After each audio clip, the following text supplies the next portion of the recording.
Clairement, il y a peut-être quelques stations où il y a des gens qui sont un peu intoxiqués. C'est vrai qu'il y a de plus en plus de gens qui prennent le métro pour une cour d'école. Oui, en tant que femme, en plus, oui, ça m'inquiète. A lot of people feel unsafe going on and off the bus, especially later at night. It depends who's on the bus, I guess.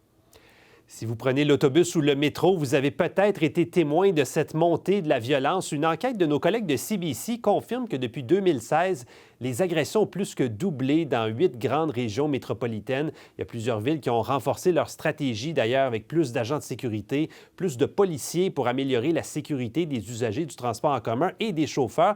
On va se rendre à Winnipeg. Mathieu Allard est conseiller municipal pour le quartier Saint-Boniface. Bonsoir, Monsieur Allard. Plaisir d'être avec vous. Oui, merci d'être avec nous. Bon, chez vous, le nombre d'incidents violents dans le transport en commun a presque triplé depuis 10 ans. Êtes-vous surpris de voir ces chiffres-là? Bien, malheureusement, non. Une des choses que le conseil municipal a fait, c'est d'augmenter considérablement les ressources par rapport à la sécurité au centre-ville et de transit spécifiquement. Alors, il y a eu des nouvelles ressources humaines, des patrouilles avec les zones d'amélioration commerciale. On a aussi des officiers de sécurité spécifiques pour le transit. On a aussi augmenté les budgets de la police qui ont augmenté le nombre de policiers qui vont être visibles sur la rue. Alors, avec l'augmentation, je pense que c'est quelque chose qui aussi est confirmé par le fait que les ressources humaines sont là. Alors, je pense qu'il y a une augmentation aussi de nombre d'incidents qui sont perçus, qui sont rapportés, étant donné que maintenant, on a plus de ressources humaines qui sont au centre-ville. Puis, à noter, la Ville de Winnipeg vient de faire un sondage demandant aux gens s'ils se sentent en sécurité ou non au centre-ville. Puis, ça a passé de 8 des gens qui se sentent confortables tout seuls au centre-ville le soir, jusqu'à 12 Alors, il y a eu une augmentation de la perception publique qui est comme petite. Comment vous expliquez ce changement de comportement chez la clientèle du transport en commun? Peut-être comment se fait-il que c'est peut-être plus risqué aujourd'hui que ce l'était il y a 10 ans? Quand quelque chose se passe sur l'autobus, tout le monde en parle. Tandis que si quelque chose se passe hors de l'autobus, dans une allée en quelque part, c'est pas quelque chose qui est très visible. Alors, personnellement, je crois qu'on est beaucoup plus en sécurité sur l'autobus, où est-ce qu'il y a des gens alentour de nous, où est-ce qu'il y a des mesures de sécurité, où est-ce que les agents de sécurité sont pas loin, où est-ce que la police est pas loin. Alors, mais j'apprécie, c'est vrai que les gens, généralement parlant, ne se sentent pas en sécurité, moins en sécurité. Puis je pense que ça a beaucoup à faire avec les méthamphétamines et les opioïdes, puis on peut voir des personnes qui sont en crise. Puis il y a du travail à faire de ce côté-là.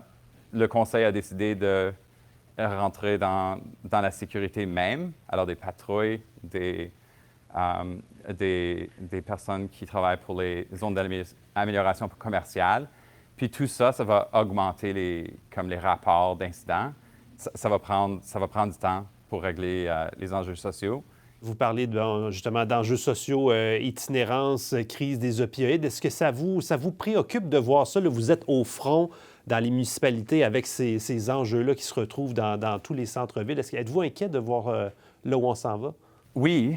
Et puis, on l'entend des résidents. Les résidents voient, comme c'est très visible, la crise des méthamphétamines et des opioïdes. On voit beaucoup de personnes qui sont visiblement en crise. On en parle.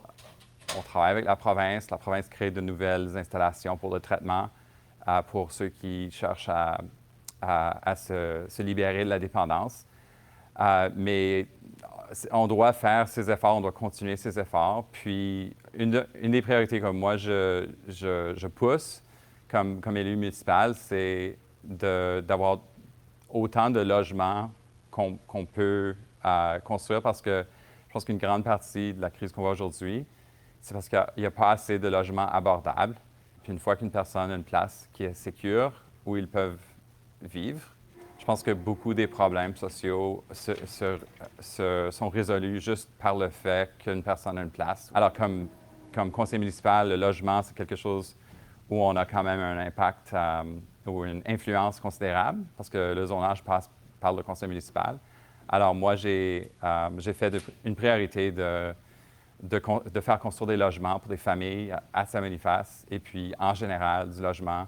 On voit que ce problème de sécurité dans le transport en commun est en fait peut-être un problème de société beaucoup plus grand auquel on assiste. Mathieu Allard, conseiller municipal à Winnipeg, merci beaucoup de nous avoir parlé.